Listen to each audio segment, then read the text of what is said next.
Back everybody to another New York, I almost said Jets, New York Giants franchise. And, okay. My phone's finally making that sound now. Okay. Alright, guys. I got some big news for you. Got a lot of news to give you. We're gonna go over the weekly awards and see who got weekly awards and whatever. We're going to go through some draft stories I've found and some trade news. You guys are going to be excited for the trade news. So anyways, let's start off by, let's start with the trades. Why not? So the first trade we got was we traded Shane Vereen, and we picked up Calhoun because I was interested in him, but then all of a sudden I saw that they wanted a defensive end. I converted Calhoun to defensive end, so coincidence there. And I was like, you know what? Why not trade Vereen and Calhoun for Tevin Coleman? And remember, these first two are going to be the first. I traded in the first week. So in week 1, I traded for Tevin Coleman, for Shane Vereen and Calhoun. And then the second trade, I traded Bobby Hart and a 6th round pick for a 3rd rounder to oh my gosh, I forgot to put down the team. I think it was I forget. Anyways, we got a 3rd round pick. And then the final trade is gonna be a shocking trade, and this is gonna be these are the only 3 trades I've done, and these are I'm trying to tone it down with trade. So this 3rd trade is gonna be the 3rd and last trade of this year. I traded Ross Cockrell for the Bills' 2nd, 4th, and 5th rounder. Now, I threw him on the trade block to see what I can get. The 49ers offered a 2nd and a 7th for the 2019 2nd and 7th, but the Bills were offering a 2019 2nd, 4th, and 5th rounder. So I was like, you know what? Why not? Let's give it to them. I tried to match their offer for 49ers. 49ers wasn't interested, so we went with the Bills and traded with the Bills. So that's what I got right now. And alright. We'll do the draft stories later. Let's look at weekly awards. So, I guess Odell Beckham got the first week. I didn't notice that.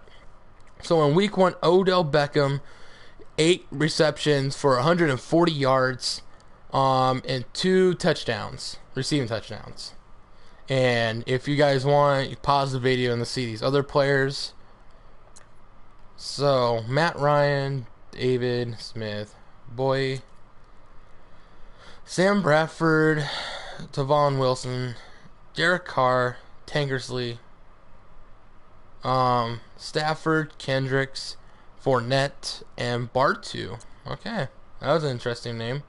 Winston, Johnson, Cutler, interesting, and defensive end Willis. I guess, interesting. Cousins, Brady, Graham, Tandy, and then the last week was Breeze, Aaron Donald, Tom Brady, and Vernon Davis. Vernon Davis with 3 interceptions. That's insanity. Unfortunately, he's not going to be as good anymore like he used to. So, by the way, before we look into that, we're the 2nd in the NFL in offense. And in defense, we are pretty low. We're not that good. Anyways, Eli Manning, over 2,000 yards, 15 touchdowns, 7 interceptions. So I guess it's going to be one of his best years as a mediocre quarterback for us, so that's good. Tevin Coleman, and hello, welcome to the stream. So, Tevin Coleman, 136 yards, 477 yards. Wait, 136 carries for 477 yards. My bad. 4 touchdowns. He fumbled twice. That's a concern. So also Perkins. Manning, what the heck, man? So, let's see if there's any more fumbles on the receivers. Odell Beckham fumbled twice. Alright. Speaking of Odell, he has 717 yards with 44 receptions. 2 touchdowns. That's kind of low for what he is. You know? I feel like this game, this Madden, the simulation in this is pretty bad, I will say. Like there's a lot of block kicks and punts and too many, and there's like low yardage in every season unless you're like I mean, look at Odell. I mean, he's still putting up numbers, but his touchdowns though, it's a little concerning. I mean, he should be getting more touchdowns than that. Anyways, Brandon Marshall, 3 touchdowns, that many yards. Shepard with 5 touchdowns. I've always found the slot receivers to have the better advantage of touchdowns. Ingram, so he's been one of the top 4 guys receiving. So sacks, 8 for Vollmer, dude. Ooh, at least Reynolds has been only letting go 1. But yeah, Vollmer, dude, wow. That's pretty bad. So you let a sack every year. Let go of a sack. Perry Riley tackling like with all the tackles here. With 46 tackles. None for loss. Harrison for 11, dang. For sacks, we have JPP for 7 sacks of the season. He's on a streak. Dalvin Tomlinson, he's looking good, right? He's actually ahead of Harrison. Not too far ahead. Oliver Vernon with 3.5. Perry Riley Jr. with 1.5. Akra, 1. And everybody else has a half a sack. And then with interceptions, DRC with 3 INTs. Perry Riley with 1. And Devon Kenner with 1, and if you want to consider Cockrell, he had 1 for us as well. So that's it right there. Oh, nope. Forced fumbles, 2 for Cromartie and recovered 1 of them. Dangerfield forced 1 and recovered it. Same with Collins. We're going to see a lot of block kicks. Nope. Oh, only PJ Dawson, but that's cool. Any safeties? Nope. A defensive touchdowns? Nope. Alright. Alright, I want to look at the kicking real quick. And this is what I'm saying. Look at this. It's a little weird. At least there's only 1 block kick so far. But look at this. He's missing so many extra points. Even if you look at one of the best kickers like Justin Tucker, he even misses them. Like, let's see. Speaking of which, let's look at him. Yeah, see, he is missing some. So the CPU is not really optimized for this, I guess. And then punting, at least there's no block punts. That's alright. Kick returns, no touchdowns. And punt and kick returns, no touchdowns. So that's what we got right now. Right now we are we're 5-2. So we're ahead of the NFC East so far. And that's pretty cool. I mean, that's what you expect from the Giants. Whenever you come in, they'll be good, and then the next year they're gonna suck. So I'm not going to upgrade players on screen. I should have done that beforehand. But yeah, this is a team right here. There's other things to go over though. And who else? I know there's draft stories. I feel like I'm trying to think. Oh yeah, we got a new injury. Oliver Vernon, he's only going to be missing 2 weeks though with a shoulder tear, so not a big loss. He's going to be coming back in the next 2 weeks, so that's good. And then we re-signed Rich Berg to a 5-year deal. I mean, he wouldn't accept a 4-year, even though I gave him like some more bonus and more salary. He didn't accept it, so we had to up by his desired year, which was 5. So he accepted, and it's all right. Linemen are a good investment. And Pugh, I don't think we're going to keep him, because I'll actually show you some players I've been scouting. So this is, oh yeah, look how Isaiah Ford's been doing so well. I've just been upgrading his awareness. Speaking of which, let's actually upgrade his awareness. Actually, his toughness and its awareness. Still, win-win deal. Cool beans. I like Isaiah Ford. He's an easy project to work with. Rudolph, on the other hand, is a little bit more challenging, but whatever. Oh yeah, since we traded Cockrell, we brought back Milliner to the team. So we're going to see how he does. So, alright. We beat the Seahawks 21-20. By 1 point, so that was insane. I'll show you, even though Cockrell is gone off the team. So I'll show you the schedule. We lost to the Cowboys. 1-1, lost to the Buccaneers. We won, and we won. Let's look at this game.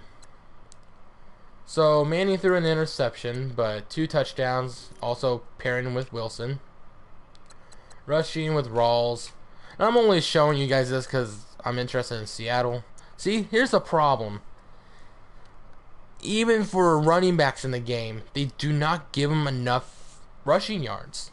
They have to fix that in a new. This is like a bug or something, because I don't know what's up with this, but whatever.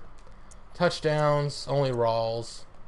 Fumbles, no one fumbled. Odell Beckham got a good amount of yards this week. Jimmy Graham with 2 touchdowns. Certainly Sherritt with 2 touchdowns, and that's about it. Blocking, Jari let go 2, Vollmer with 1. With sacks, JPP with 1, Malik McDowell with 1, BJ Goodson with a half, and Jenkins with a half. Interceptions go to Cam Chancellor. Forced fumbles. Oh yeah, there was no fumbles. 1 block kick from DJ Alexander. Safeties. See, there's way too many block kicks in this game. Just way too many. I actually should have looked at the punt and kick returns.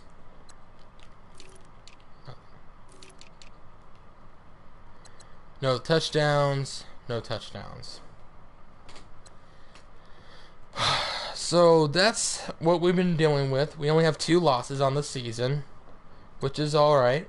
I like it. I mean, it's better than what I used to deal with a lot. So this is good. So yeah. Now I think we're going to show scout college players. I've been slacking. I should have been doing more of the weekly training. That's my fault. So college players.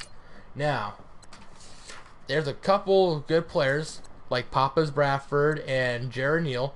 Jared Neal is a former rugby player, I believe. Yeah, he's a former rugby player. And, ooh, man. Do you ever hate when you get an itchy foot? Like, under your foot. Oh, God. Ugh. Feels weird. Anyways, Jared Neal, looking like a good player, but not someone I would draft because there's actually someone else I am liking. So, guess what, guys? Remember Barry Gabriel from my New York Jets franchise? Well, I guess every time I start a new franchise, like put it up on YouTube, the game is like generous or it notices that I'm doing it. But look at this. Third rounder. We got another steal, boys. He's 21 years old, 6'3", 216.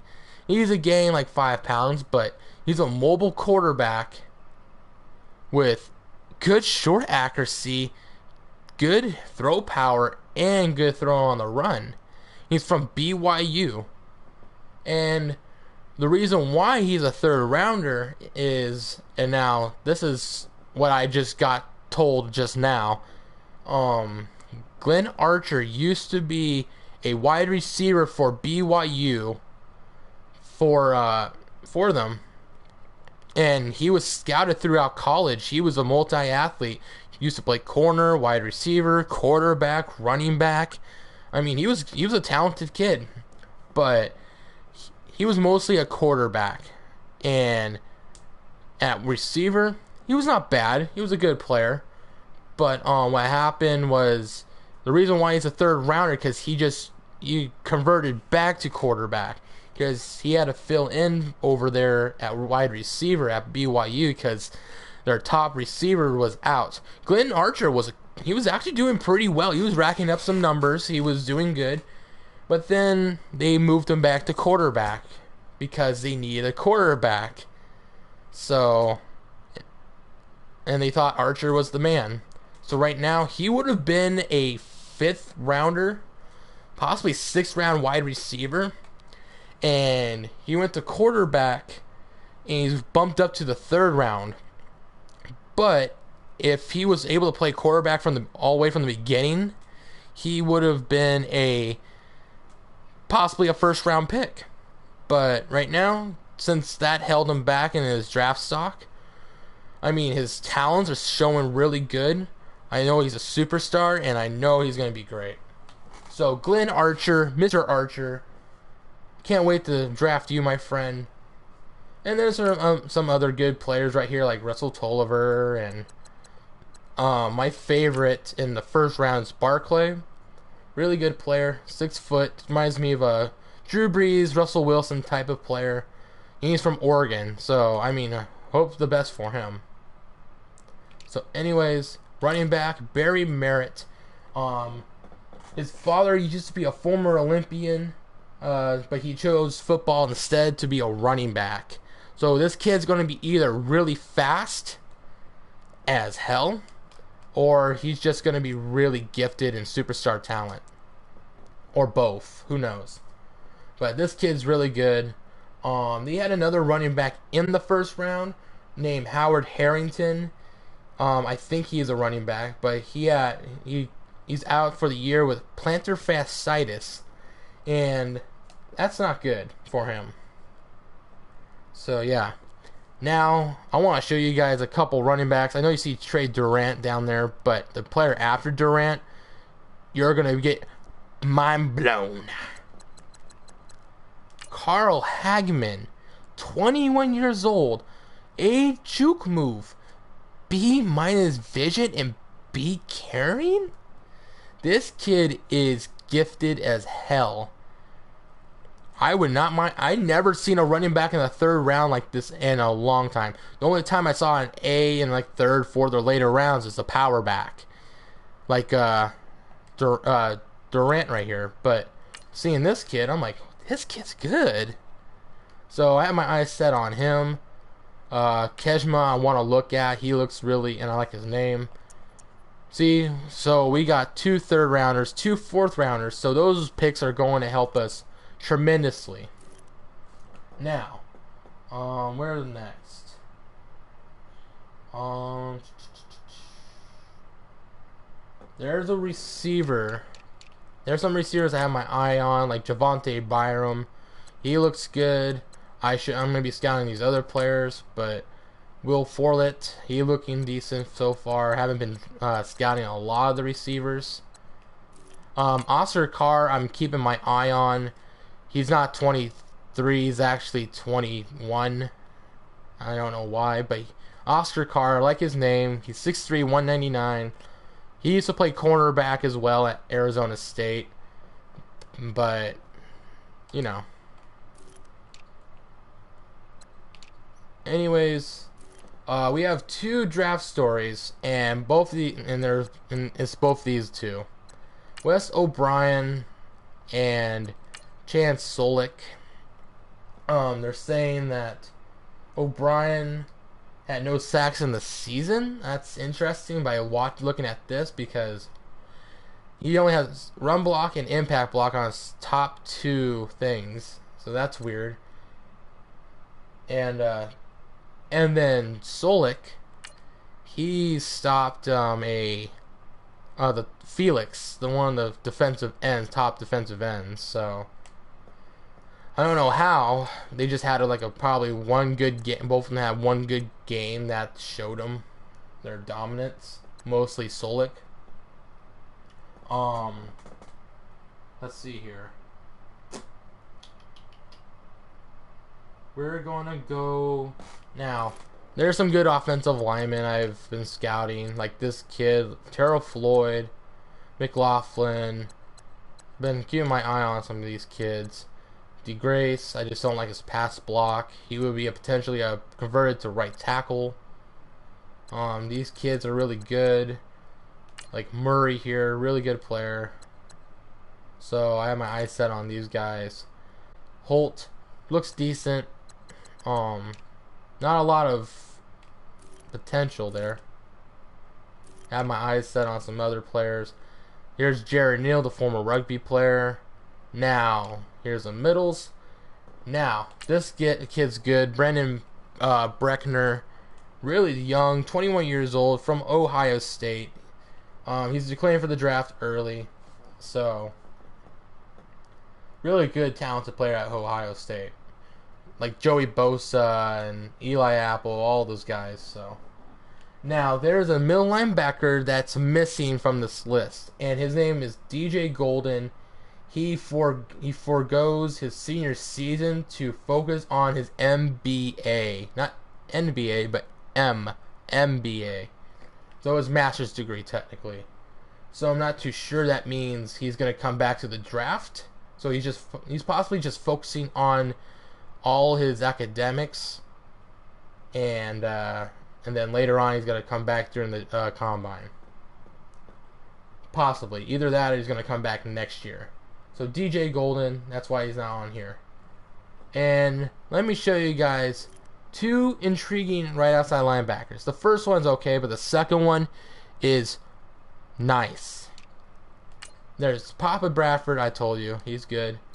And then you got your late second rounder, Ray Barnidge. Now, I do not know. I kind of hope not. He doesn't go up in the draft, because I am actually interested in drafting Barnidge. He is really talented. He has really good skill, top 3 skills. Can't wait to see his combine report. So there's that. So he looks like he's going to be a decent steal. Let's see what else.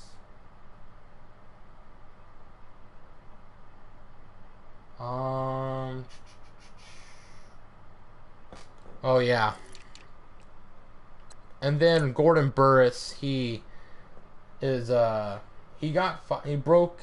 record-breaking 5 sack in one game for the whole season. So I mean, I don't think he's that good, but good for him.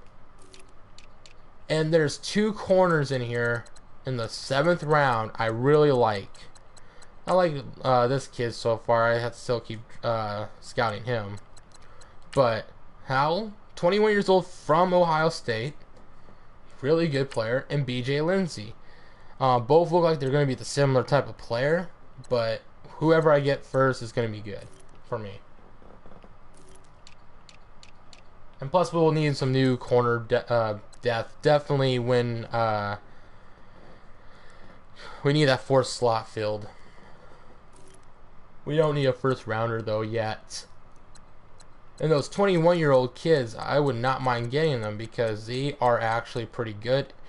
And this Lawson kid, because if I get them, it's all winner chicken dinner for me, because they'll be developing to take over for Jenkins and or DRC. So, and there's some safeties in here I have my eye on. So that's about it for all those players in the draft. And let's see here.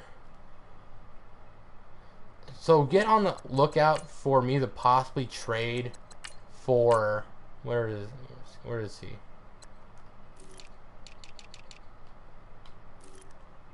Oh yeah, I always sign straight up to replace Hart. So I might get Dion Dawkins. I might trade one of their picks back. Maybe trade them their second rounder, or trade my third or their fourth rounder for 2019 pick for Dion Dawkins. So get prepared for that. If I'm potentially gonna possibly trade for Dion Dawkins. He's a good player. I really think I would need him, because after this year we're gonna lose Pugh, Vollmer, Reynolds, Jerry, Fluker. I mean, the list goes on. So it would be good to invest in some new linemen on top of the draft. So I think that'll be it. So when I see you next time, it's going to be week 17. And from here, all here. So we'll be going against the Rams, the Niners, the Chiefs, the Redskins, the Raiders, the Cowboys, the Eagles, the Cardinals, and the Redskins again. So I'll see you guys at week 17 there. And I'll give you guys some news on week 18. Yeah, I think that'll be about it. Yeah. Just looking around.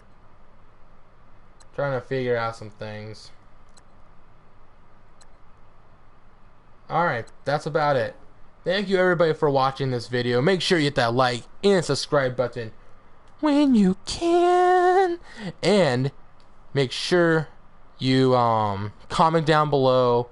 Tell me what your thoughts about all the trades.